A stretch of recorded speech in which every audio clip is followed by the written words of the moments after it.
Sesungguhnya pertolongan kita ialah datang dari Allah Bapa, pencipta langit dan bumi, Allah yang setia, yang tidak pernah meninggalkan perbuatan tangannya.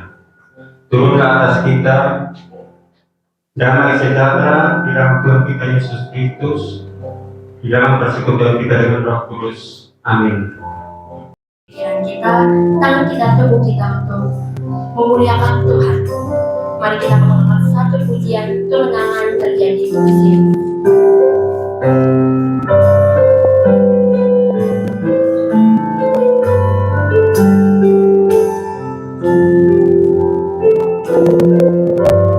Mari kita katakan menyembah.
mari kita nyatakan lebih lagi kepada Yesus, kalau hanya namanya yang terindah, tiada yang seperti Dia.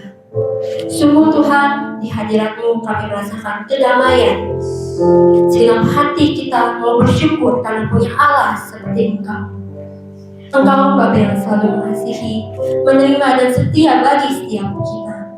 Terima kasih Tuhan, terima kasih Yesus. Kami tahu tidak satupun rancangan-Mu yang gagal dalam hidup kami. Kami bersyukur untuk berkat-Mu, kebaikan-Mu, penyertaan-Mu untuk selama-lamanya ada dalam kasih setia-Mu dan rancangan-Mu. Terima kasih Tuhan, terima kasih. Di dalam nama Tuhan Yesus yang saya mari katakan, amin. Teman kalian, kasih Tuhan tidak pernah berhenti. Mari kita berdoa kepada Tuhan. Mari tetap memberikan yang terbaik buat Tuhan kita. Kami dalam Tuhan sukacita terus mengalir. Amin. Mari kita memberikan sesuatu yang baik buat Tuhan. Jangan lewat pujian. Bersyukurlah.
Disalibkan, mati dan dikuburkan, turun di dalam kerajaan maut. Pada hari yang ketiga, bangkit pula dari antara orang mati, naik ke surga, duduk di sebelah kanan Allah, Bapa yang Maha Kuasa. Dan dari sana Ia akan datang untuk menghakimi orang yang hidup dan yang mati.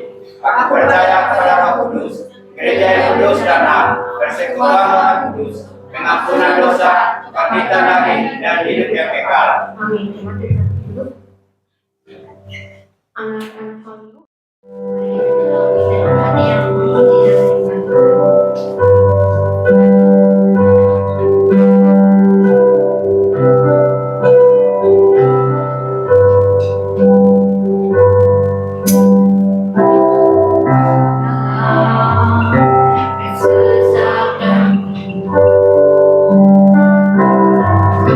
beri kedamaianmu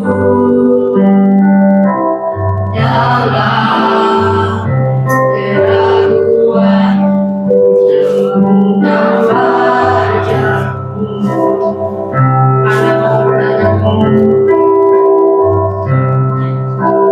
karena pengorbananmu kau jauh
Yesus yang baik, kami sadari bahwa Engkau adalah pemilik hidup kami.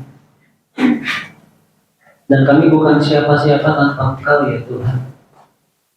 Oleh sebab itu pada pagi siang hari ini, di saat kami menyembah Tuhan, di saat kami bertepuk tangan, di saat kami duduk, bahkan terlebih di saat kami mendengarkan firman Tuhan, ajar kami dan sadari kami bahwa setiap kami hal-hal yang kami lakukan adalah untuk kemuliaan Tuhan. Mari Tuhan urapi setiap kami pribadi lepas pribadi. Pergumulan kami, sakit penyakit kami serahkan ke dalam tangan Tuhan, dan kami percaya Tuhan yang menyembuhkannya. Tuhan yang memberikan kami kekuatan dan jalan keluar untuk semuanya itu. Dan oleh sebab itu Tuhan, ketika kami mendengarkan firman Tuhan, biar Allah Roh Kudus mengurapi setiap kami, melingkupi hati dan pikiran kami, sehingga bukan hanya membuat kami mengerti, tetapi memampukan kami untuk kami melakukan firman yang kami dengar pada siang hari dalam kehidupan kami hari lepas hari. Kami tolak segala kuasa dalam bentuk apapun yang ingin mencuri kemuliaan Tuhan. Kami patahkan, kami satukan hati dalam nama Yesus Kristus. Dan kami percaya Allah Roh Kudus menguasai setiap kami.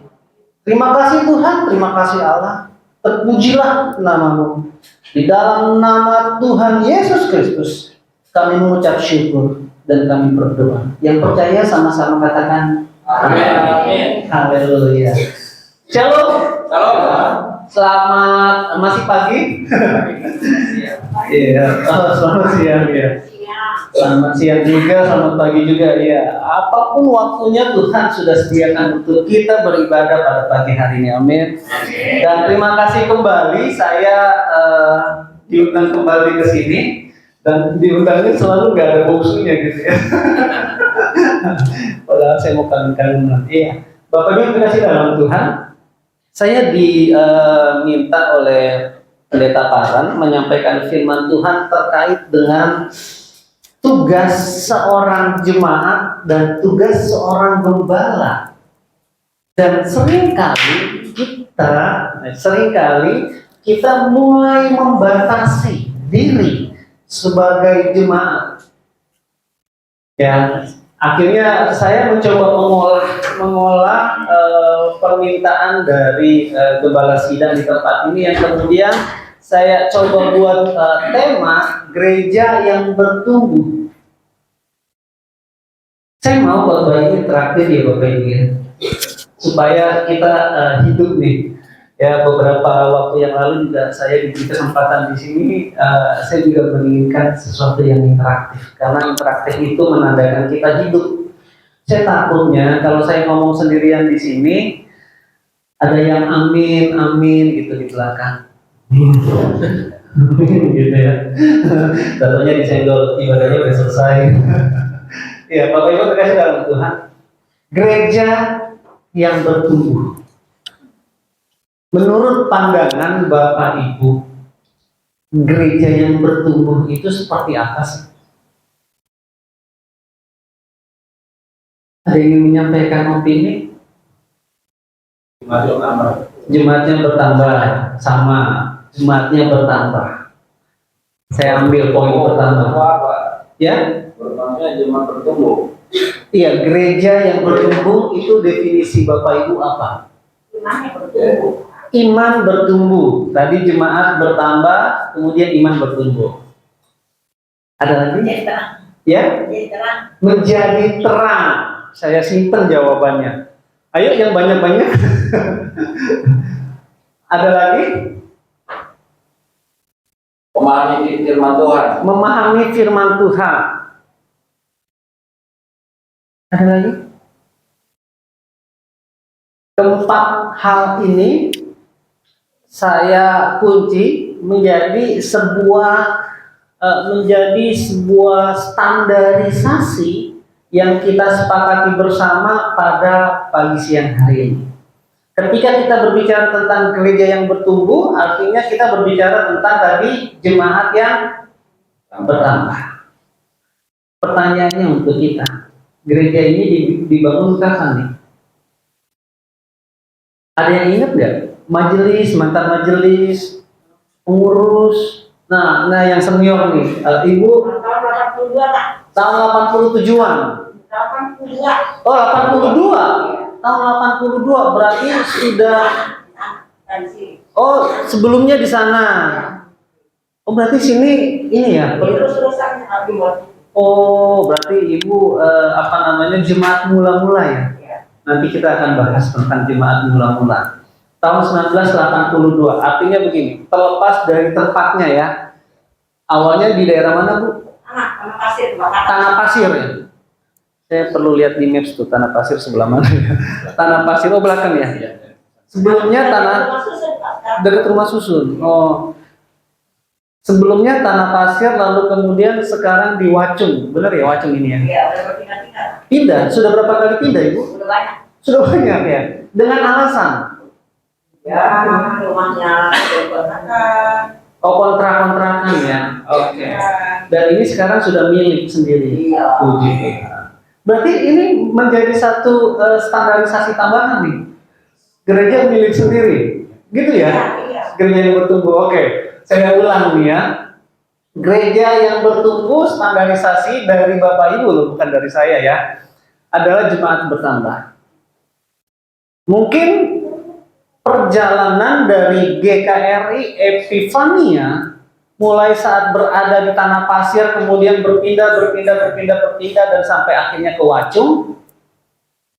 Sudah berapa banyak pertambahan jemaatnya?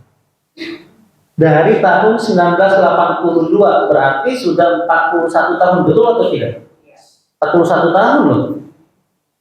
Berapa jumlah jemaat dari tahun 1982 yang sekarang usianya 41 tahun nih? Sudah banyak. Banyak, tapi banyak juga yang banyak yang pindah, banyak yang meninggal, banyak ya. Pastinya banyak ya. Oke, pastinya banyak. Berarti gereja Epifania bertumbuh nggak? Secara jumlah jemaat? Bertumbuh, iya. Oke, nanti kita akan diskusikan hal ini melalui firman Tuhan ya, supaya kita boleh sama-sama satu channel tentang makna gereja yang bertumbuh.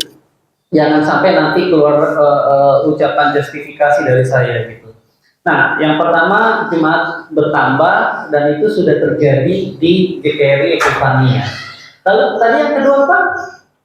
Iman yang bertumbuh. Nah, kalau jemaat yang bertambah, kalau dalam apa namanya, kalau dalam penelitian ilmiah, jemaat yang bertambah itu masuk dalam metodologi kuantitatif, begitu ya.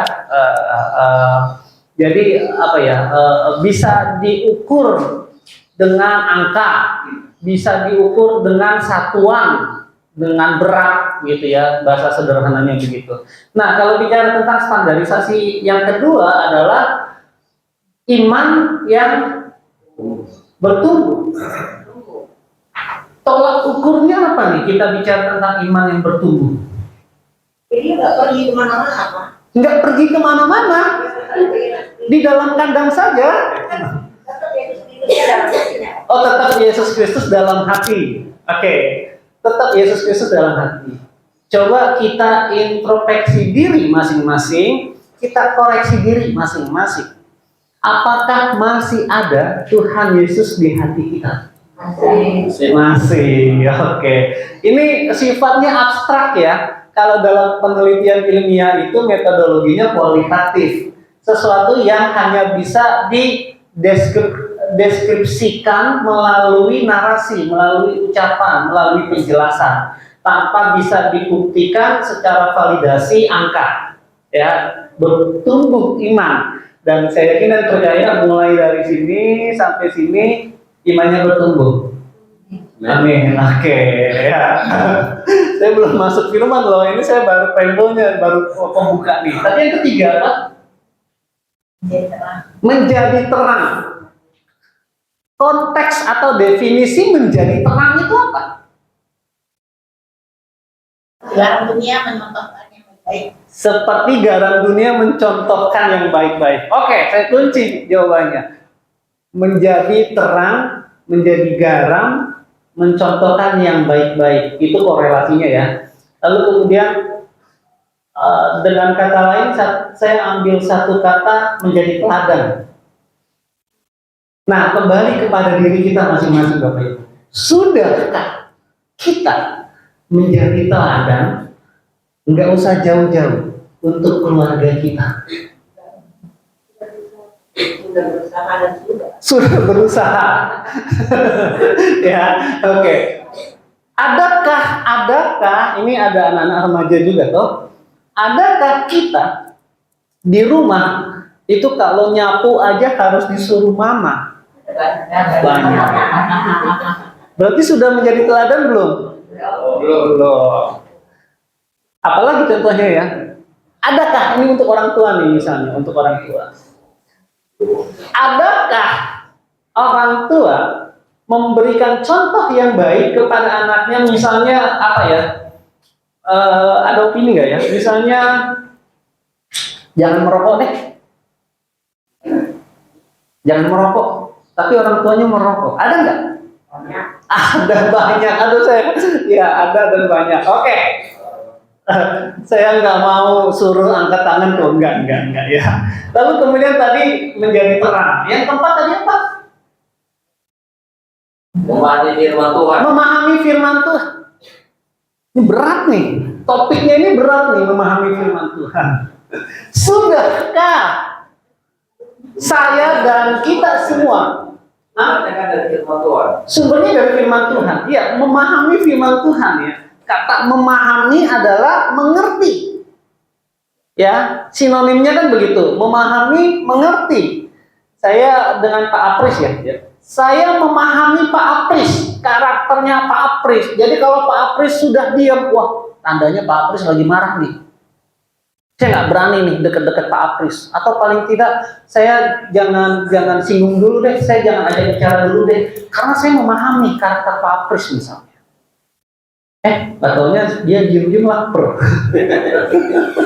Ya, wah, saya berarti belum memahami karakternya Pak Apris nih. Karena setahu saya kalau Pak Apris sudah marah, dia pasti diam.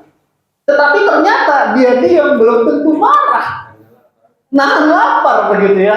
Nah, apakah kita konteks yang saya contohkan tadi sudah memahami firman Tuhan dengan baik dan benar? Apakah konteks pemahaman atau memahami firman Tuhan itu hanya berdasarkan pada area pengetahuan?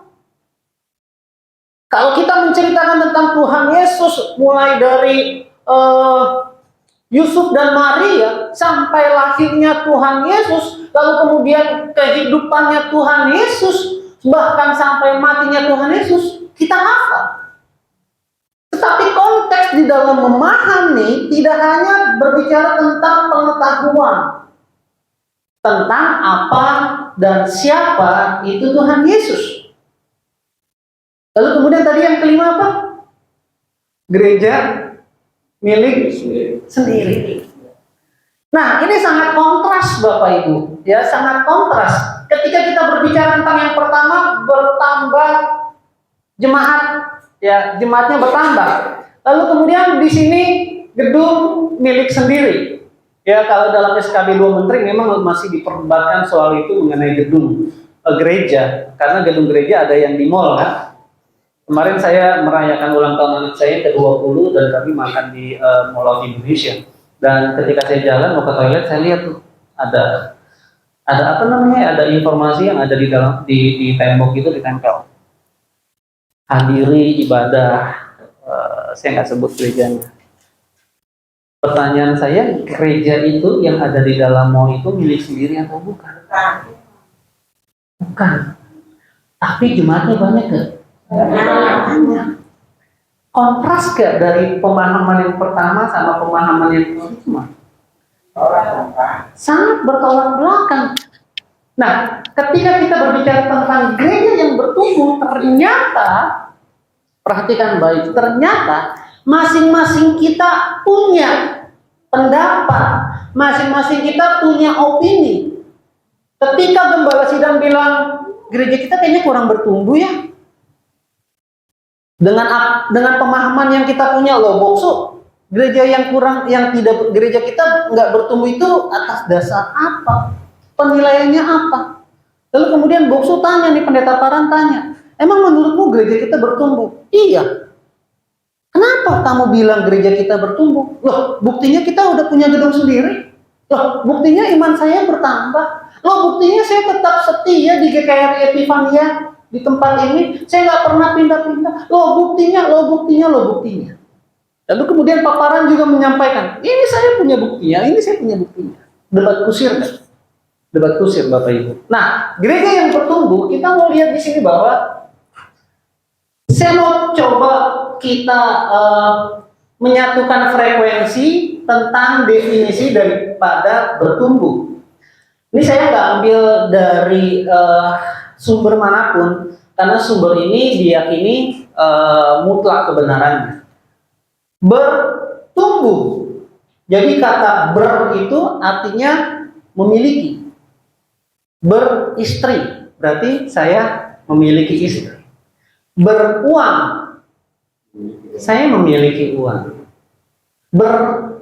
Tapi ada juga yang tidak hanya memiliki arti memiliki, tetapi ada juga sedang melakukan tindakan. Bernyanyi misalnya tadi, sedang bernyanyi.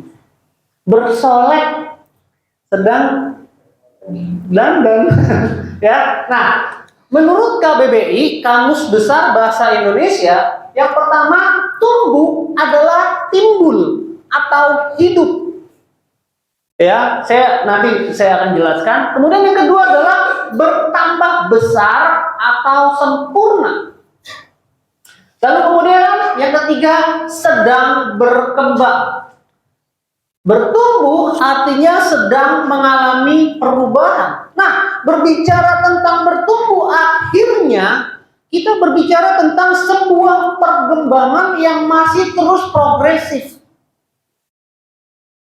Sampai di sini paham nggak? Atau tambah bingung? Sedang berkembang. Jadi masih tahap progresif namanya. Apakah gereja GKRI Epifania bertumbuh? Kita lihat dari Kamus Besar Bahasa Indonesia. Bertumbuh artinya hidup. Makna di sini hidup, ya mungkin karena ini kata benda ya. Gereja ini kata benda kalau kita melihat dari istilah gedungnya.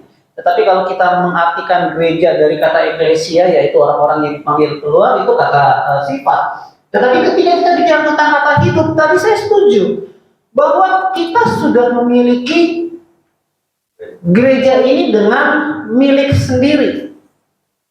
Artinya kita tidak akan pernah mengalami yang namanya pergeseran gedung kembali, kecuali GKRI Epifania mendapatkan berkat yang melimpah, kemudian beli gedung yang lebih besar. Tapi untuk saat ini, inilah gereja kita, GKRI Epifania yang sudah gedungnya milik sendiri. Lalu kemudian bertambah besar atau sempurna. Saya yakin dan percaya perjalanan GKRI Epifania dari tanah pasir sampai saat ini ke Wajung, sekalipun pindah, yang dulu mungkin hanya dihadiri oleh 1, 2 orang, 3 orang, 4 orang, sekarang sudah hampir memenuhi kursi ini. Mungkin ada yang meninggal, terus kemudian kita bilang, kalau itu nggak meninggal, pasti lebih penuh. Iya. Kalau itu nggak pindah tempat tinggal, mungkin juga penuh. Lalu kemudian kita keluarkan data jemaat, data anggota gereja GKRI Epifania. Wow, ada 200 ternyata. Tapi pertanyaannya yang hadir setiap minggu berapa? Ini yang menjadi pergumulan dan kita akan bahas pada isi materi firman Tuhan pada pagi siang hari ini. Sedang berkembang, artinya saat ini saya gembira, saya sukacita melihat Bapak Ibu setia beribadah di tempat ini. Amin.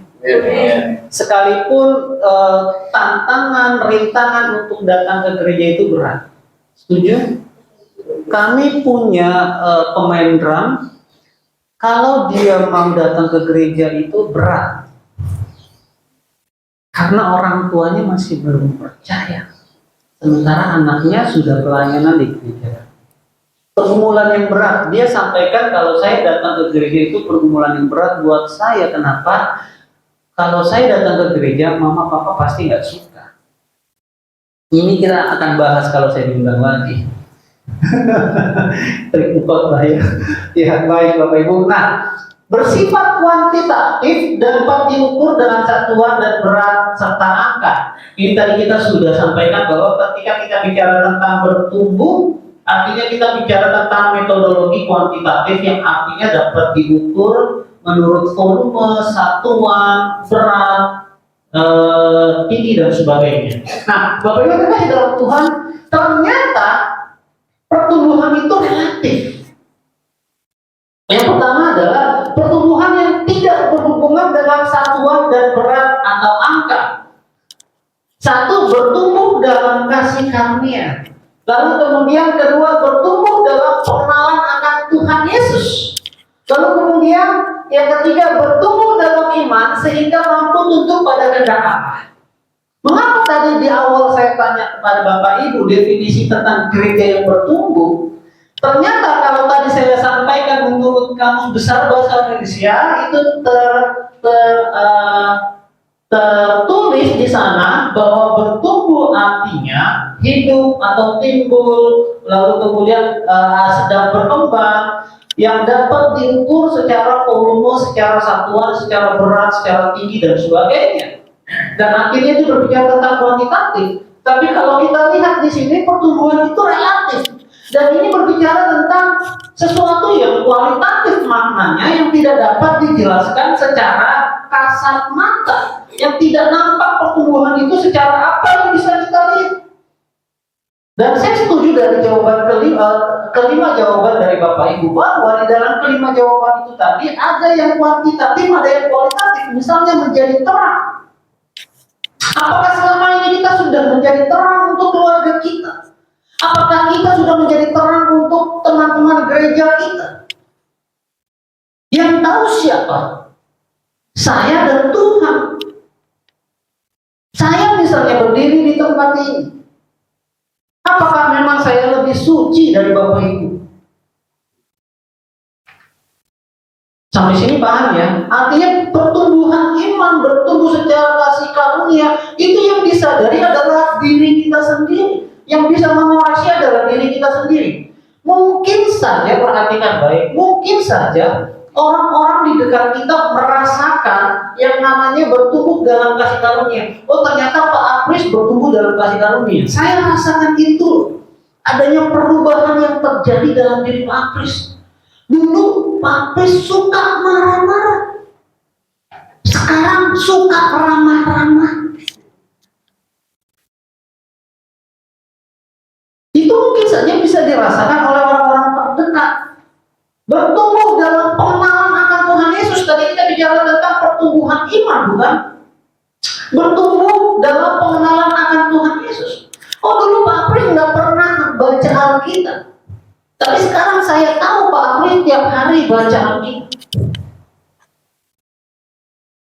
Saya setiap hari mengirimkan renungan di dalam grup WhatsApp gereja saya.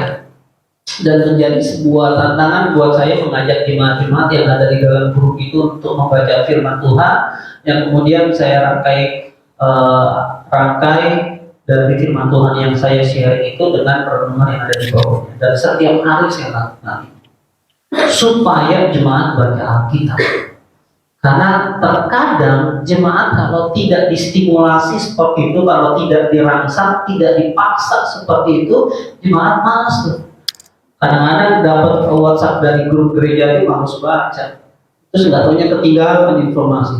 Kamu udah dikirim di grup, lupa ya? Aduh maaf saya nggak baca, sibuk. Ya, Bapak Ibu bertumbuh dalam iman sehingga mampu tunduk kepada Allah. Nah ini pemahaman dari kata bertumbuh. Ini baru sesuatu yang saya bawa di dalam permukaan dulu supaya kita memahami. Oh ternyata gereja yang bertumbuh itu indikatornya atau ciri-cirinya itu ada yang kualitatif, ada yang kuantitatif, sehingga kalau kita perdebatkan tentang apakah GKRI Epifania bertumbuh atau tidak, Bapak Ibu yang mampu menjawabnya sesuai dengan opini Bapak Ibu. Dan kalau kita bertentangan pendapat dengan hal itu akan menjadi debat kusir dan akhirnya kita tidak memiliki hubungan yang manis dengan rekan sepelayanan kita. Apakah, bukan apakah, ya apakah ada orang yang keluar dari GKRI Epifania lalu kemudian ketika kita ketemu di luar, bro, lu udah lama lu gak datang ke GKRI Epifania, kenapa? Kayaknya nggak merasa bertumbuh di sana. Betul nggak? Ada nggak orang yang seperti itu? Kita ketemu dengan orang yang sudah lama di GKRI Epifania, Kak, kemana aja? Kok nggak pernah datang ke GKRI Epifania? Saya udah 2 tahun di sana, tapi kok saya rasanya hambar. Kok saya rasanya nggak ada tantangan. Kok saya rasanya iman saya nggak bertumbuh. Pernah nggak kita temui dengan kasus-kasus seperti itu? Saya rasa pernah. Nah, akhirnya kita akan berpikir, apa iya gereja gue ini nggak bertumbuh? Apa iya gereja gue nggak berkembang? Apa iya tanda-tanda besar itu ada di otak kita dan terus-menerus meracuni? Terus kalau dipikir-pikir kayaknya gereja gue bertumbuh deh. Kayaknya kerja gue begini deh, kayaknya kerja gue begini deh. Apabila kita dalam Tuhan makna bertumbuh, artinya tidak bisa kita perdebatkan. Nah, kita lanjut bahwa ketika kita tadi berbicara tentang kasih karunia, ini saya hanya ambil satu sampel saja bertumbuh dalam kasih karunia. Menurut Kamus Besar Bahasa Indonesia, saya selalu menurut KBBI karena itu yang diakui oleh seluruh Nusantara. Kasih karunia adalah belas kasih. Belas kasih dalam bentuk apa dan dari siapa? Poin yang kedua mengatakan pemberian atau anugerah dari yang lebih kedudukannya kepada yang lebih rendah. Nah, kalau bicara tentang kasih karunia ini mungkin dalam benak kita hanya terpaut pada Tuhan dan kita. Tapi ternyata menurut Kamus Besar Bahasa Indonesia pemberian atau anugerah dari kedudukannya yang lebih atas kepada kedudukannya yang lebih rendah. Kasih karunia bisa juga kita terima dari rumah sakit misalnya. Kasih karunia bisa juga kita dapatkan dari rekan-rekan sepelayanan misalnya. Saya nggak tahu, saya sudah pernah cerita atau belum di sini bahwa anak kedua kami pernah jantung bocor. Jadi dia sakitnya TDA, ada pembuluh darah yang pasif, yang kemudian aliran darahnya tidak sempurna. Jadi darah kotornya itu tidak terbuang, tidak terganti dengan aliran darah bersihnya. Lalu kemudian penyakit lainnya adalah jantung bocor. Dan itu teridentifikasi pada saat usia 1 bulan. Pada saat mau imunisasi baru ketahuan. Dokter periksa, wah ini jantungnya bermasalah. Ini harus segera dilakukan, kita coba ke atas ke dokter jantung. Rumah sakit itu nggak ada dokter jantung anak, ada dokter jantung dewasa. Singkat cerita, anak kami harus operasi jantungnya yang bocor. Atau adanya juga kelainan yang lain tadi PDA, peredaran darahnya yang tidak sempurna. Saya mendapatkan belas kasih dari Allah melalui rekan-rekan gereja yang tiba-tiba telepon datang ke saya. Penginjil bisa ke rumah nggak? Oh iya, Ari, ada apa ya? Saya ada berkat buat biaya operasi kamu. Wah, kalau saya bilang nggak bisa, bodoh. Duit. Siap, Aik. Saya kesana sekarang. Apa yang terjadi? 2 lembar saya terima dengan total 2,5 juta, 7,5 juta. Saya dapat belas kasih dari Allah melalui dia yang kedudukannya lebih tinggi dari saya secara finansial. Cukup nggak buat biaya operasi? Nggak cukup, Bapak Ibu. Prediksi operasi itu 1 kali tindakan 30 juta pada tahun 2006. Dan saya mendapatkan belas kasih begitu banyak dari Tuhan melalui orang-orang yang ada di gereja. sumbang sana, sumbang sini, sumbang sana, sumbang sini. Saya ke dokter sini, dokter sini, dokter sini, hanya ingin mencari informasi supaya anak saya selamat. Tabungan di ATM cuma 1 juta. Dan padahal biaya tindakan operasi itu 30 juta. Hanya tindakan saja. Belum termasuk biaya kamar, biaya obat, dan lain sebagainya. Nah, ini bicara tentang kasih karunia. Sekarang anak saya udah usia 17 tahun ini. SMA kelas 2 naik kelas 3. Udah gede ya. Anak saya udah gede. Saya mendapatkan kasih karunia. Nah, kasih karunia itu juga bisa kita terima dari orang lain. Nah, bagaimana terkasih dalam Tuhan? Kasih karunia, anugerah dari Allah atas dasar kasih. Jadi kalau kita teriak minta sekencang-kencangnya, lalu Tuhan bilang enggak, nanti tunggu sabar. Kita harus menunggu nih anugerah itu. Nah, dengan cepat ini hanya sekilas. Lalu kemudian, ketika kita berbicara tentang gereja yang bertumbuh, apa bedanya penambahan jemaat dengan pemindahan jemaat? Nanti kita akan masuk pada topiknya. Ini jembatannya. Kalau tadi kita bicara tentang gereja yang bertumbuh adalah jemaatnya yang bertambah. Saya sorry nih buat teman-teman. Apakah Bapak, Ibu, dan teman-teman di sini pernah mengajak kawan-kawan untuk datang ke gereja di tempat ini? Pernah? Apa alasan atau apa ya namanya ya? Ya, alasan apa yang Bapak Ibu bawa untuk bisa mengajak teman kita datang ke gereja? Bertobat. Bertobat. Yuk bertobat datang ke gereja gua. Atau jangan-jangan kita, bro, datang ke gereja gua yuk, bantu-bantu main musik. Ini yang musik di sini. Bantu-bantu gereja gua main musik. Bro, lu datang dong gereja gua. Ada acara Natal, ada makan. Sis, datang dong ke gereja gua. Yang khotbah artis. Benar nggak sih? Fenomena ini tidak dapat dipungkiri Bapak Ibu, sehingga perhatikan baik, sehingga pertumbuhan jemaat atau gereja yang bertumbuh dengan indikator jemaat yang bertambah, apakah penambahan jemaat atau pemindahan jemaat? Yang saya telusuri ketika saya khotbah ke satu gereja ke gereja lain, saya ketemu nih orang yang waktu itu saya berkhotbah di gereja ini dia ada. Terus kemudian kadang-kadang saya suka nanya atau saya coba survei di gereja kami. Ternyata ketika ada jemaat baru datang, saya sampai saya tanya, tahu gereja ini dari mana? Oh iya, saya diajak si A ke sini. Tapi sebetulnya saya gerejanya di sana. Betul nggak sih? Betul ya. Kita datang kalau ada jemaat yang baru datang.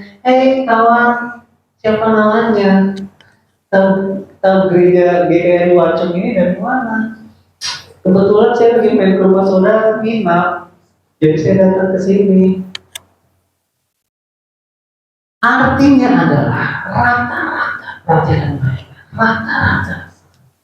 jemaat yang baru datang di gereja itu sebetulnya sudah punya gereja. Betul atau betul? Apakah pertambahan jemaat yang dimaksud itu pertambahan dari pemindahan jemaat? Ketika saya jajan ke gereja lain, saya sebutlah nama gereja ini. Beberapa kali saya datang ke Abalov Ministry di Jalan Industri itu. Karena rumah saya dekat Sunter dan gereja saya di luar di KRI, jadi saya lewat ke situ. Beberapa kali saya datang ke sana jajan karena saya merasa bahwa saya perlu ditaburi firman. Ya. Saya datang ke sana jajan dan banyak kali juga saya ketemu sama orang-orang yang saya kenal. Gerejanya besar, jemaatnya banyak. Tapi ternyata dari jemaat itu juga ada beberapa jemaat yang sudah memiliki gereja. Ada juga dari gereja yang lain. Dan gereja kita juga termasuk tuh. Jadi saya tidak mendiskreditkan Abalon, tidak sama sekali. Ternyata fenomena ini terus terjadi Bapak Ibu. Sampai kapan? Saya nggak tahu sampai kapan. Nah, lalu kemudian apa sih yang harus kita lakukan supaya gereja kita bertumbuh? Secara pertambahan jemaat misalnya. Bagaimana mereka mendengar tentang dia jika, perhatikan baik, tidak ada yang memberitakannya? Tadi Bapak siapa Pak? Dede. Randy. Pak Randy bilang bertobat, datang ke gereja gua. Nanti kalau Natal dapat kartu. Di sini kita melihat bahwa menjadi tugas kita sebagai orang-orang percaya bukan lagi hanya tugas gembala, bukan hanya tugas antar Tuhan, tetapi perhatikan baik, tugas orang percaya dikatakan bagaimana mereka mendengar tentang dia jika tidak ada yang memberitakannya. Saat mertua saya masih belum masuk Kristen, saya tertantang tuh untuk memiliki tujuan supaya mertua saya bisa masuk Kristen. Tantang saya. Tapi begitu diri saya tertantang, kemudian Pak percaya Tuhan, sama kayak Pak Randy, dia bertobat Pak percaya Tuhan. Usaha itu sudah disampaikan. Tapi mertua saya bilang, Tuhan lu bisa kasih uang 4 angka nggak? Gue mau bangun jalanan tuh yang di depan mau dirapihin. Tuhan lu bisa nggak kasih gue 4 angka? Pak, kalau Tuhan saya bisa kasih, saya minta duluan. Nggak gitu ya jawabannya ya. Nah, Bapak Ibu terkasih dalam Tuhan, seringkali kita mengalami penolakan di saat menyampaikan firman Tuhan. Tetapi menjadi tantangan buat setiap kita, bagaimana mereka mendengar tentang dia jika tidak ada yang memberitakannya. Lalu kemudian poin ayat yang berikutnya adalah celakalah aku, kata Paulus. Tadi surat Paulus kepada jemaat di Roma. Kalau yang ini juga tulisan Rasul Paulus, pesan Rasul Paulus kepada jemaat di Korintus dikatakan, celakalah aku jika aku tidak memberitakan Injil. Artinya ini bukan hanya tugas Rasul Paulus ketika dia menyampaikan firman Tuhan, tapi tugas orang-orang percaya, Bapak Ibu. Pertanyaannya, sudahkah kita menyampaikan firman Tuhan kepada orang-orang yang kita kenal? Nah, baru kita masuk di dalam gereja yang bertumbuh. Di dalam 1 Korintus pasal yang ketiga ayat 1 sampai ayat 6, di sini dikatakan kualitatif mempengaruhi kuantitatif. Artinya adalah bagaimana kita mengharapkan gereja kita bertumbuh secara pertambahan jemaat misalnya. Apa yang harus dilakukan? Kita mengisi diri kita dengan firman Tuhan. Jadi kalau kita bicara tentang kualitatif adalah unsur-unsur yang pertambahan iman, pertumbuhan iman, lalu menjadi terang, menjadi teladan, lalu kemudian apalagi sesuatu yang tidak bisa diukur secara angka. Nah, inilah yang tugas yang harus kita lakukan terlebih dahulu, Bapak Ibu. Hari ini jam 1 ada ibadah wanita toh? Ya, ibadah komisi wanita. Saya lihat di warta, udah cakep sekarang sudah keluar. Apakah kaum ibunya mengikuti ibadah kaum wanita? Atau jangan-jangan wanita yang masih single? Enggak lah, itu kan buat ibu-ibu. Saya kan belum ibu-ibu. Misalnya. Atau program yang dilakukan oleh gembala tadi di situ ada di dalam warta, saya sangat suka ada program di sini mengenai berdoa. Ya, ada namanya persekutuan doa setiap minggu pertama setelah ibadah. Apakah orang-orang atau Bapak Ibu yang ikut ibadah di minggu pertama tidak pulang dulu tapi mengikuti persekutuan doa misalnya. Nah, kualitatif ini mempengaruhi kuantitatif. Ketika kita mengisi firman Tuhan, kita akan memahami konteks ini, Bapak Ibu. Kita akan memahami konteks ini. Bagaimana mereka mendengarkan tentang dia kalau tidak ada yang menyampaikan firman Tuhan. Lalu kemudian dikatakan dengan jelas dalam 1 Korintus.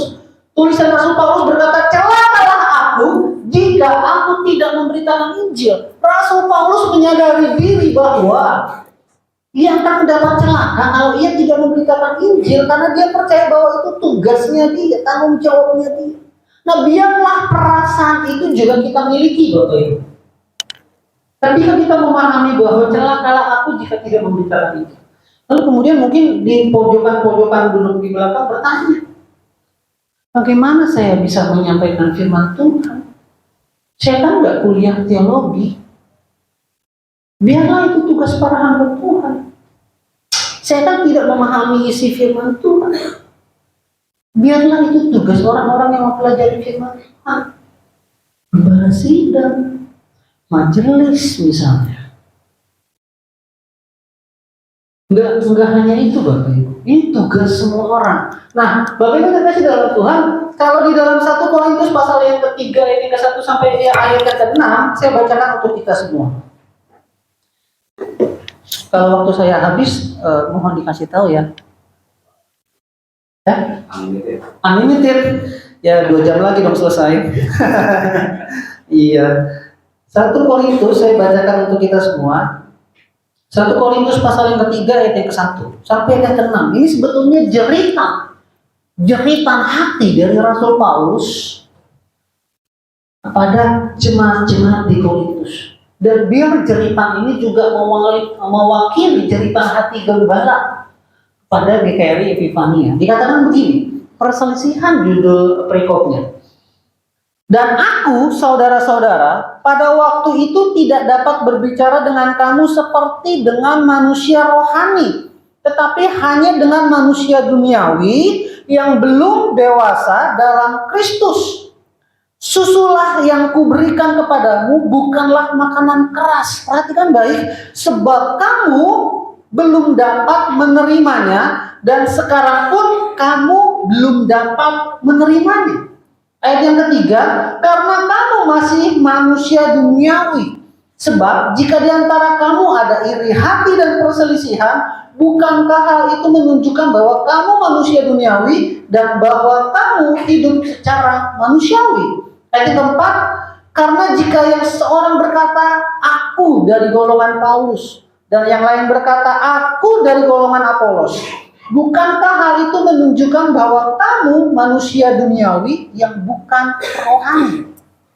Ayat yang kelima, jadi apakah Apolos, apakah Paulus, pelayan-pelayan Tuhan yang olehnya kamu menjadi percaya? Perhatikan baik, yang olehnya kamu menjadi percaya. Artinya Paulus sedang berbicara kepada orang-orang yang sudah percaya kepada Allah. Melalui apa? Melalui Paulus dan melalui Apolos. Tetapi ketika orang-orang percaya itu berseteru dengan mengatakan bahwa aku golongan Apolos, aku golongan Paulus. Apakah di sini juga terjadi perselisihan seperti itu? Saya nggak suka dengan gembala ini, saya suka dengan wakil gembalanya. Di sini ada nggak wakil gembalanya? Nggak ada, berarti saya bisa daftar ya. Saya nggak suka sama gembala, saya lebih suka sama wakil gembalanya misal. Terjadi perselisihan, aduh majelisnya nih nggak benar nih. Saya lebih setuju dengan pendapat gembala. Wah, saya nggak, saya lebih setuju pendapat gembala dan seterusnya. Banyak perdebatan yang terjadi dalam gereja. Dan Paulus dengan tegas berkata bahwa jadi apakah Apolos, apakah Paulus, pelayan-pelayan Tuhan yang olehnya kamu menjadi percaya, masing-masing menurut jalan yang diberikan Tuhan kepadanya. Ayat yang ke-6. Aku menanam, kata Paulus. Apolos menyiram, tetapi Allah yang memberi pertumbuhan. Masing-masing kita punya peran Bapak Ibu. Dan ini jeritan hati dari Rasul Paulus kepada jemaat di Korintus. Dan ketika saya mendapatkan amanah dari pendeta Paran, saya merasakan jeritan hati yang sama yang dirasakan oleh pendeta Paran. Bukan berarti gereja ini sedang ada perselisihan, enggak sama sekali.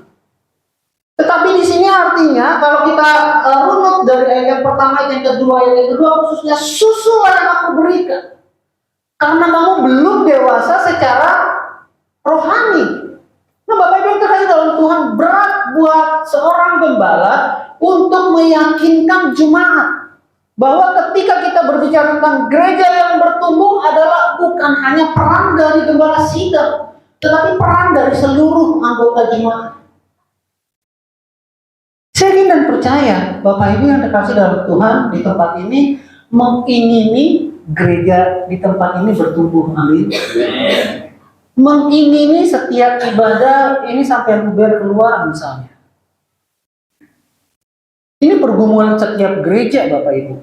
Yang akhirnya jemaat-jemaat mencari domba sesama domba mencari, dan ternyata dombanya ini sudah punya gembala, sudah punya tempat tinggal yang saya tadi sampaikan. Akhirnya kita bertanya, apakah memang terjadinya pertambahan jemaat atau pemindahan jemaat? Salahkah orang melakukan itu? Ini menjadi pergumulan setiap kita Bapak Ibu. Selamat datang. Kita sudah punya gereja. Saya hanya datang diajak kawan itu. Diajak kawan ini. Oh, karena saya sedang begini, karena saya sedang begini. Oh, karena saya dengar gereja ini setiap bulan kasih donasi buat orang-orang lemah seperti saya. Misi atau alasan yang dimiliki oleh jemaat yang baru datang akhirnya berbeda-beda dan salah sasaran. Makanya tadi saya menginginkan bahwa kualitatif mempengaruhi kuantitatif. Kita mengisi firman Tuhan. Bapak Ibu terkasih dalam Tuhan, dengan cepat dikatakan di ayat yang ke-7. Poin yang pertama, kita berbicara tentang memahami bahwa Allah yang memberi pertumbuhan. Jadi tugas kita nih mencari jemaat, mencari jiwa melayani Tuhan di tempat ini dengan setia. Ketika ditunjuk, yuk kamu pimpin pujian ya, aduh suara saya nggak bagus, tenang aja nanti musiknya digedein supaya suaramu dikecilin. Aduh saya nggak bisa menyadarkan kantong kolektor, udah tenang aja kamu pasti bisa. Akhirnya banyak alasan yang kita kemukakan ketika kita diminta oleh gereja untuk melayani Tuhan. Padahal itu sebuah kesempatan karena pelayanan adalah anugerah. Tidak semua orang diberi kesempatan untuk melayani Bapak Ibu. Saya teringat ketika saya mau melayani jadi WL di salah satu gereja, itu ada audisinya. Saya dites vokal. Bagaimana saya masuk ketika musik bermain, masuknya kapan, selesainya kapan, intonasinya, preachingnya, dan sebagainya. Saya harus artikulasinya, saya harus sesuai dengan standar gereja itu. Susah loh pelayanan. Tapi ada banyak gereja justru yang membutuhkan pelayan-pelayan Tuhan, susah mencarinya. Dan akhirnya kita temui beberapa orang pelayan Tuhan, ya saya bisa melayani WL di gereja itu biar kelihatan keren. Karena gereja itu gereja besar dan sebagainya. Bapak Ibu terkasih dalam Tuhan, memahami bahwa Allah yang memberi pertumbuhan adalah setialah kepada panggilan Tuhan. Setialah kepada panggilan itu. Ketika Anda diminta untuk bermain musik, ayo bermain musik untuk Tuhan, bukan untuk paparan, bukan untuk majelis dan sebagainya. Ketika Anda diminta untuk berdiri di situ sebagai penerima tamu yang harus datang setengah jam awal sebelum ibadah dimulai misalnya, hanya sekedar berdiri, memberi senyum dan kasih yang namanya cairan sanitizer, cetuk gitu doang. Nggak bisa, saya nggak bisa datang setengah jam sebelum awal ibadah, nggak bisa. Banyak penolakan yang gereja alami atas pelayanan-pelayanan seperti itu Bapak Ibu. Memahami bahwa pertumbuhan Allah yang memberikan, kita melakukan bagian kita. Ketika kita sadar bahwa Allah telah telah menyelamatkan kita, ketika kita sadar Allah telah memberikan anugerah buat kita, kita tidak akan pernah menolak pelayanan. Amin. Kita tidak akan pernah mengulur-ngulur waktu datang beribadah. Amin. Bahkan sekalipun hujan misalnya,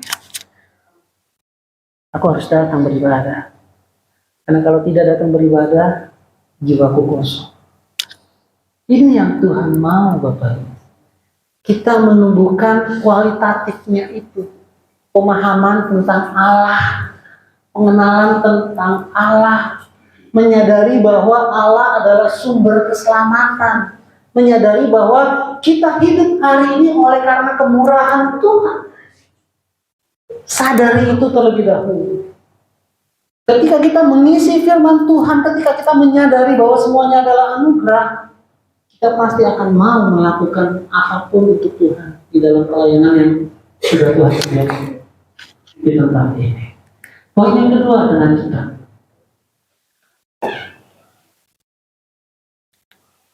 ayat yang kedua, memahami bahwa masing-masing akan menerima upah.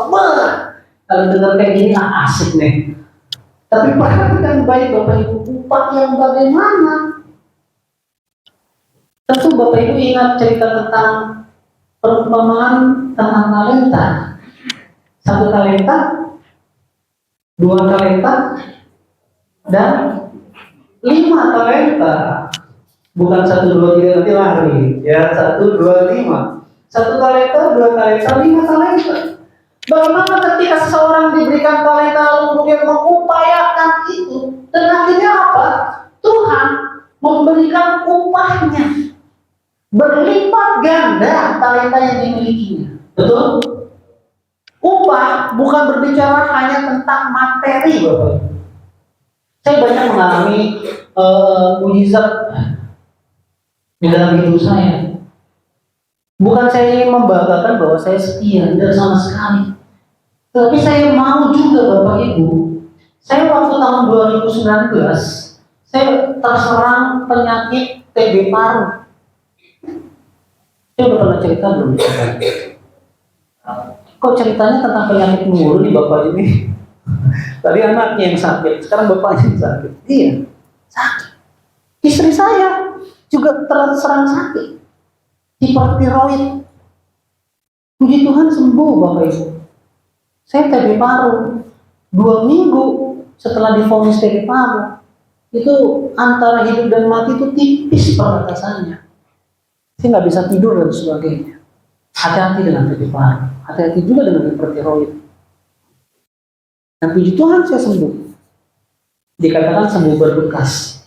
Karena paru-parunya ada kalau di di ronsen itu ada tanda, ada bekas, jadi katanya sembuh berbekas. Tapi puji Tuhan, saya harus melewati minum obat sampai 6 bulan setiap hari. Putus saja, lupa saja dengan obat itu, saya harus ulang dari awal. Perih, pedih, turun berat badan turun drastis. Nah, bagaimana terkasih dalam Tuhan, memahami bahwa masing-masing akan menerima upah. Lalu kemudian saya menerima upah dari Tuhan. Upah apa? Upah kesembuhan. Anak saya terserang jantung bocor dan IDE. Saya menerima upah. Mujizat bahwa anak saya sembuh. Usia 7 bulan harus dioperasi. Dengan biaya 1 kali tindakan 30 juta. Ketika saya konsultasi dengan dokter jantungnya, saya bilang, dokter, apa yang harus diambil tindakan terlebih dahulu? Pembuluh darahnya kah atau jantungnya? Apa jawaban dokter? Terserah Bapak. Dok, saya pasiennya. Anak saya pasiennya. Dokter yang akan mengambil tindakan. Kok terserah saya? Minta hikmat dari Tuhan. Terus Tuhan berbicara dari atas. Enggak gitu. Ya. Saya beri hikmat, dokter, bagaimana kalau jantungnya dulu yang dioperasi? PDA-nya dulu yang dioperasi. Pembuluh darahnya dulu yang dioperasi. Biayanya 30 juta. Saya pinjam sama office, sama kantor saya. Hanya keluar 9 juta. Saya tolak, Bapak, Saya nggak jadi ambil. 9 juta terlalu sedikit dari angka yang 30 juta. Perhatikan baik, Tuhan kasih mukjizat buat saya. Ketika anak saya dioperasi, atas paru-parunya yang tidak aktif, jantung bocornya ketutup dengan sendirinya. Bukankah itu upah yang jauh lebih besar yang tidak pernah saya bayangkan saat ini? Yang seharusnya saya harus melihat anak saya diambil tindakan operasi 2 kali atas pembuluh darahnya, atas jantungnya. Tapi upah yang saya terima itu tidak pernah saya pikirkan bahwa anak saya hanya cukup sekali operasi dan jantungnya yang bocor tertutup dengan sendiri. Dokternya bukan Kristen. Dokternya bilang, Pak, saya yakin Bapak berdoa, tetap berdoa, Pak. Dan Bapak Ibu tahu berapa biaya rumah sakit in total? Hanya 18 juta. In total. Yang sebelum proyeksinya tindakan, 1 kali tindakan itu 30 juta. Hanya tindakan. Dan ternyata saya dapat diskon dari dokternya yang bukan Kristen. Saya dapat potongan dari tindakan dokternya, dari jasa susternya dan sebagainya. Bukankah itu upah yang saya terima? Sangat. Oleh sebab itu firman Tuhan berkata bahwa apa yang tidak pernah kamu pikirkan, apa yang tidak pernah kamu bayangkan, apa yang tidak pernah kamu harapkan, semuanya itu Tuhan sudah sediakan. Bagi orang yang mengasihi Dia, pertanyaannya adalah apakah kita mengasihi Tuhan? Apakah kita sungguh-sungguh percaya kepada Tuhan? Dan anak saya terus progresnya baik. Dan sampai saat ini tidak pernah mengeluh dengan tubuh yang pernah dialami sebelumnya. Usia 7 bulan, dia harus diambil tindakan operasi. Duitnya dari mana? 18 juta. Puji Tuhan, saya dapat donasi 23 juta. Profit dong? Iya. Ada lebih 5 juta. Saya beli komputer buat menunjang studi saya. Apakah itu bukan upah yang saya terima, Bapak Ibu? Setiap orang menerima upah. Jadi kalau Bapak Ibu sekali lagi diminta untuk pelayanan, diminta untuk menginjil, diminta untuk ikut besuk dan sebagainya, lakukan itu dengan setia, dengan memahami bahwa masing-masing akan menerima upah. Tetapi perhatikan baik, jangan sampai disalahartikan ya. Saya ikut melayani Tuhan supaya saya dapat upah. Upah apa? Upah sehat, upah naik jabatan, upah promosi di kantor, upah usaha saya maju dan sebagainya. Enggak. Itu biar menjadi bonus buat kita. Jangan mikirin upah. Kita mikirin kesempatan pelayanan, karena pelayanan adalah anugerah. Amin. Poin yang terakhir, aminnya soalnya sudah kenceng. Ini harus selesai katanya. Ya, yang ketiga, memahami bahwa kawan sekerja Allah membutuhkan sinergi, ayat ke-9. Kalau kita bicara tentang kawan sekerja Allah, itu berasal dari sinergoi, bahasa Yunani, sinergis, terafiliasi, terkoneksi. Dan kita menjadi kerjasama di sini. Susah nggak? Susah. Kerjasama itu susah. Orang saya dengan istri saya aja hanya 2 orang dengan latar belakang yang berbeda, kita sering beda pendapat. Makanya si Domel kemarin sama dia gitu, ketika saya daftar kuliah lagi, kamu kuliah mulu. Ya sudahlah, ini yang terakhir. Karena kasih saya kesempatan buat ambil kuliah lagi di STTRM, ambil doktoral di sana. Dan baru mulai beradaptasi bulan Maret ini. Doakan supaya saya bisa kumulatif, saya belum selesai. Kembali kepada sini bahwa kita dibutuhkan untuk kerjasama. Kalau seandainya di sini tadi yang bernyanyi suaranya indah, tidak diiringi dengan keyboard yang baik, tidak akan tercipta sesuatu yang harmoni. Setuju? Kalau yang pemain keyboard dengan yang main drum dengan pemain bass, gue maunya ke sini, enggak, gue maunya ke sini. Part ini kita harus sinkop ya, enggak enak disinkop dan sebagainya gitu. Itu bahasa musik. Dicek itu disinkop. Enggak enak kayaknya, harusnya di landai aja nih nyambung gitu. Enggak akan terjadi harmoni. Artinya kerjasama itu penting berarti. Kerjasama itu penting. Nah, Bapak Ibu sekalian dalam Tuhan, ini yang mau saya sampaikan bahwa saya tidak percaya kita semua ingin gereja kita bertumbuh. Sebagai slide yang terakhir, yang saya mau sampaikan di sini bahwa gambaran, perhatikan baik, gambaran dari gereja yang bertumbuh. Kalau tadi kan ada indikator-indikator yang saya sudah tanyakan ke Bapak Ibu, ada 5 poin yang Bapak Ibu sampaikan ke kita semua berkaitan dengan gereja yang bertumbuh. Tetapi gambaran dari gereja yang bertumbuh di dalam Kisah Para Rasul pasal yang kedua, ayat 42 sampai ayat 47, apa isinya di sana? Saya tidak membacakan untuk kita semua ayat demi ayat, tetapi ada 2 poin di sana yang saya mau sampaikan. Karena berkaitan dengan kualitatif mempengaruhi kuantitatif. Jadi kalau Bapak Ibu menginginkan gereja kita bertumbuh secara pertambahan jemaat, mari kita perlengkapi kualitatif kita terlebih dahulu, yaitu apa? Pengenalan akan firman Tuhan. Yang pertama adalah bertekun dalam pengajaran.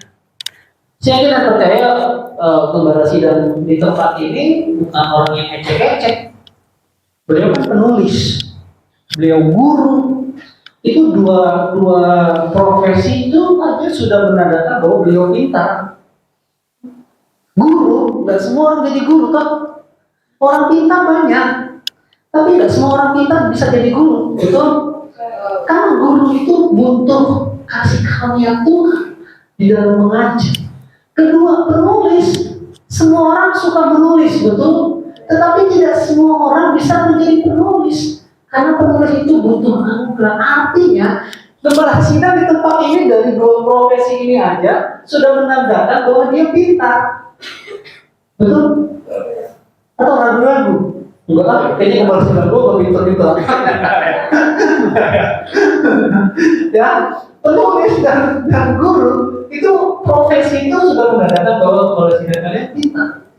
Dan adanya warta di sini dengan berita mimbar di sini, ini justru mengajarkan Bapak Ibu di dalam pengacara. Ini berita mimbar dengan judul menyikapi upah dalam bekerja. Sama nih, menyikapi upah dalam bekerja. Apakah kita membaca warta ini dengan merenungi tulisan yang ditulis oleh Gembala Sidang kalian? Gembala Sidang Bapak Ibu. Yang pertama adalah bertekun dalam pengajaran. Bertekun dalam pengajaran itu banyak contohnya. Misalnya gereja membuka kelas pendalaman Alkitab ya. Ada kan? Iya, ada pembinaannya. Oh iya, pemahaman Alkitab setiap minggu ketiga pukul 1. Nah, pemahaman Alkitab siapa yang ngajar? Gimana tuh? Artinya kemarin itu pintar loh. Dia mau meluangkan waktu untuk ngajarin kalian. Supaya apa? Supaya kalian diperlengkapi secara kualitatif tadi. Pengenalan akan firman Tuhan. Artinya, Gembala Sidang masih menginginkan adanya pertambahan jemaat. Ingat, pertambahan jemaat bukan pemindahan jemaat. Ya. Lalu poin yang kedua, yang terakhir, dan tadi yang terakhir belum sudah selesai. Janji ini yang terakhir. Bertekun dalam persekutuan. Saya mau ketika saya nanti diundang kembali, ini harapan saya. Ketika saya diundang kembali, saya melihat wajah-wajah yang sama. Amin. Waktu saya datang ke tempat ini, saya ada melihat keluarga yang hari ini nggak datang. Saya nggak tahu namanya, tapi saya tahu mukanya. Karena saya lebih cepat menghafal muka daripada menghafal nama. Ya. Saya kesini aja, saya harus pakai maps. Karena saya selalu lupa jalan. Saya tadi pakai maps, pakai headset, pakai maps gitu. Kalau datang polisi pasti diomelin ya, karena nggak boleh pakai headset kan. Tapi daripada saya nyasar gitu kan, saya nggak punya begituan di motor, jadi saya harus pakai. Nah, kalau ini kasih dalam Tuhan bertemu dalam persekutuan. Saya mau ketika saya nanti diundang kembali, saya melihat wajah-wajah yang sama. Ditambah dengan wajah-wajah baru yang belum saya pernah lihat. Adanya pertambahan Tuhan. Amin. Closing statement saya, dan tiap-tiap hari Tuhan menambah jumlah mereka dengan orang yang diselamatkan. Jadi kalau kita mau gereja GKRI Epifania bertumbuh, kita mengacu pada ketiga poin tadi di dalam 1 Korintus pasal yang ketiga ayat yang ke-7 sampai ayat yang ke-9, gambaran gereja yang percaya, gambaran gereja yang bertumbuh di dalam Kisah Para Rasul pasal 2 ayat 42 sampai 47. Mereka tidak melakukan apa-apa selain datang, berkumpul, bernyanyi buat Tuhan, membawa sesuatu, ini milikku, milikmu, milikmu, milikku. Itu saja. That's it. Nggak ada lain. Mereka hanya datang memuji Tuhan, datang memuji Tuhan. Dan Tuhan melihat, akhirnya Tuhan bilang, dan tiap-tiap hari Tuhan menambah jumlah mereka dengan orang yang diselamatkan. Tuhan Yesus memberkati kita semua. Amin. Kita masuk dalam doa. Kita ambil sikap berdoa. Kita berdoa kepada Tuhan. Tuhan Yesus yang baik, terima kasih buat siang hari ini kami boleh diberikan waktu untuk mendengarkan firman Tuhan, untuk sama-sama belajar firman Tuhan. Ajar kami Allah untuk kami selalu fokus pada Tuhan. Ajar kami ya Allah untuk kami boleh memiliki pengenalan akan Tuhan dengan jauh lebih baik, sehingga ketika kami mendapatkan orang-orang yang belum mengenal Allah, Tuhan memampukan kami untuk mengabarkan Injil kepada orang itu dan membawa orang itu kepada Tuhan. Kami berdoa Tuhan, kiranya Tuhan memberkati gereja ini. Tuhan menguatkan gembala sidang, majelis dan seluruh pengurus yang ada untuk tetap setia melayani Tuhan dalam perannya masing-masing. Kami juga berdoa untuk jemaat Tuhan di tempat ini. Mari juga Tuhan berikan mereka hati yang setia untuk datang beribadah di tempat ini. Terima kasih Tuhan, suara manusia berhenti berbicara, tetapi kami yakin dan percaya Allah Roh Kudus tetap memberikan rema di dalam hati kami, dan firman itu terngiang-ngiang dalam kehidupan kami, dan kami menjadi pelaku-pelaku firman Tuhan dimanapun kami berada. Terpujilah nama-Mu Tuhan, di dalam nama Tuhan Yesus Kristus kami bersyukur dan kami berdoa. Amin. Tuhan Yesus memberkati kita semua. Wahai hambanya yang telah melakukan satu pujian Yesus pada buku dengan tentang cepat sendiri.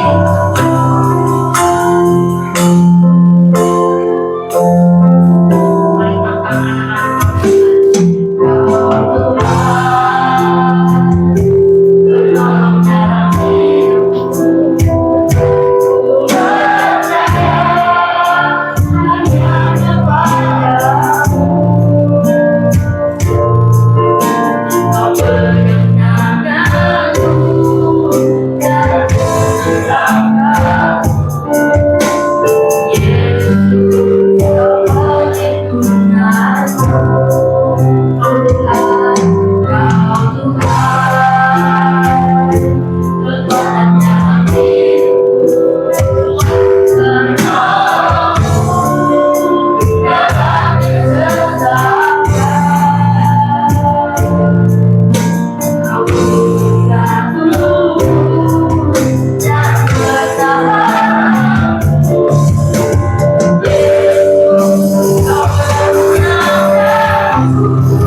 Tuhan, kami bersyukur untuk hari ini. Kami boleh ada di tempat ini sebagaimana kami ada. Semuanya karena kemurahan Tuhan. Sekali lagi ya Allah, kami yang datang dengan sakit penyakit, kami percaya Tuhan menyembuhkan setiap kami. Tuhan boleh menjamah bagian tubuh kami yang lemah. Kami yang belum mendapatkan pekerjaan, dan sejauh ini kami sudah berdoa Tuhan. Kami berharap pekerjaan itu datang kepada kami. Mari Tuhan, kami percaya Tuhan memberikan kami pekerjaan yang baik. Kami yang sedang ada masalah ketika kami datang ke tempat ini, Tuhan yang memberikan kami kekuatan. Tuhan yang memberikan kami jalan keluar untuk mengatasi semuanya itu ya Allah. Terima kasih Tuhan, terima kasih Bapa. Kami dengan segala keterbatasan kami hadir pada hari ini. Oleh karena kemurahan Tuhan kami hadir. Dan biar Bapak, ketika kami berjalan pulang ke rumah kami masing-masing, Tuhan yang menuntun langkah kami. Tibakan di tempat tujuan kami tanpa kurang suatu apapun. Dan kami serahkan hidup kami mulai hari ini hingga nanti minggu berikutnya. Kami percaya suka dan duka akan kami lewati. Tapi mampukan kami untuk kami tetap percaya bahwa Tuhan yang kami sembah di dalam nama Tuhan Yesus adalah Allah yang Immanuel. Allah yang menyertai setiap kami. Sehingga apa yang tidak kami pernah harapkan, apa yang tidak pernah kami minta, Tuhan sediakan semuanya itu. Terima kasih ya Allah. Di akhir ibadah pada hari ini bukanlah akhir dari karya Tuhan atas hidup kami. Ajar kami untuk kami tetap berseru dan berserah kepada Tuhan. Terpujilah nama-Mu ya Allah. Dan Bapak Ibu terkasih dalam Tuhan, mari kita angkat tangan kita dan kita menerima berkat daripada Tuhan. Kiranya kita seperti pohon yang ditanam di tepi aliran air, yang berbuah pada musimnya dan tidak pernah layu daunnya. Apapun yang kita kerjakan, baik dalam studi kita, dalam pekerjaan kita, dalam usaha kita, dalam rumah tangga kita, bila Tuhan berkehendak, Tuhan pasti buat berhasil. Amen. Kasih daripada Allah Bapa yang dinyatakan melalui anaknya Tuhan Yesus Kristus, penghiburan, kekuatan, bahkan keteguran dari Allah Roh Kudus menyertai setiap kita mulai saat ini hingga Tuhan datang kali yang kedua, bahkan sampai selama-lamanya. Amin.